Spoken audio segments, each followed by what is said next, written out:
I'm now joined by Dr. Omar Abdel-Mannan, the co-founder of Gaza Medic Voices. Thank you very much for speaking to us, Dr. Abdel-Mannan.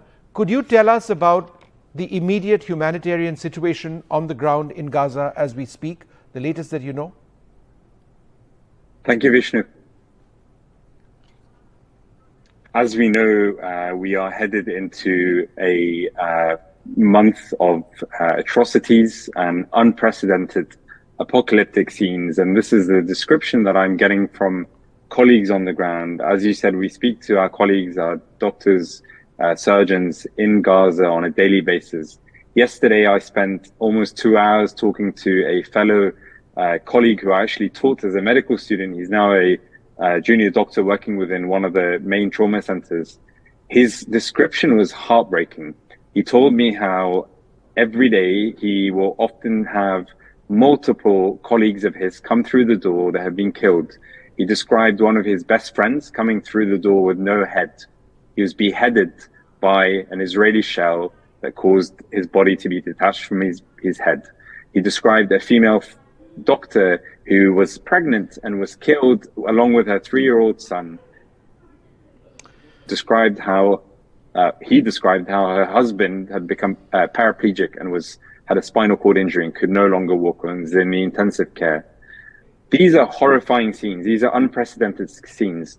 It's rich to hear from your previous guest, Mr. Levy, about the humanitarian aid and the corridors that Israel is providing when it is continuously shelling residential areas and killing children en masse, and women and men. We have had over 4,000 children dead in Gaza. We have 1,000 children under the rubble. You can look at any respectable organization like the United Nations, like UNRWA, like UNICEF, Save the Children, and they will tell you that every 15 minutes, one child is dying and 2 children are being killed. So this narrative of wiping out Hamas and using humans and civilians and hospitals as collateral damage is a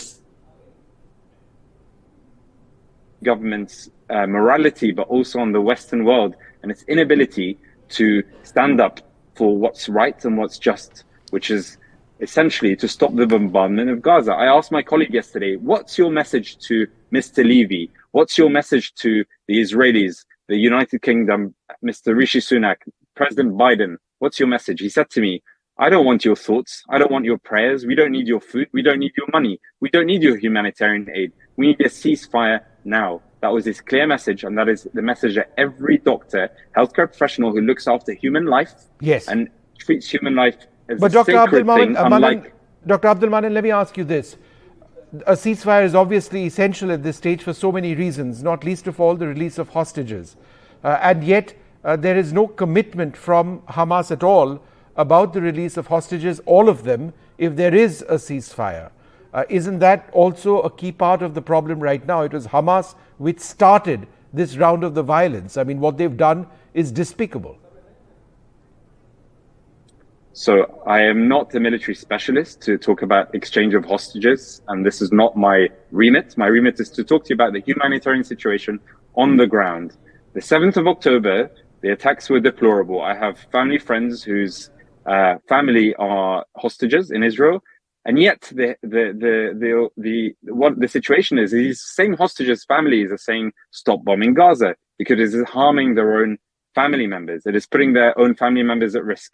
And just of note, very early on, when the Hamas came out and said they were willing to give hostages over, Israel refused that. And that was widely documented in media. You can go back and check the news from 2 weeks ago.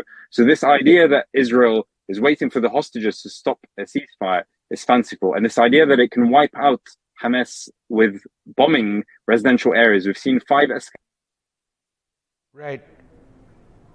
in 75 years of occupation, which continues to this day. And they have never been able to wipe out Hamas. So what needs to happen is they need to come to the table.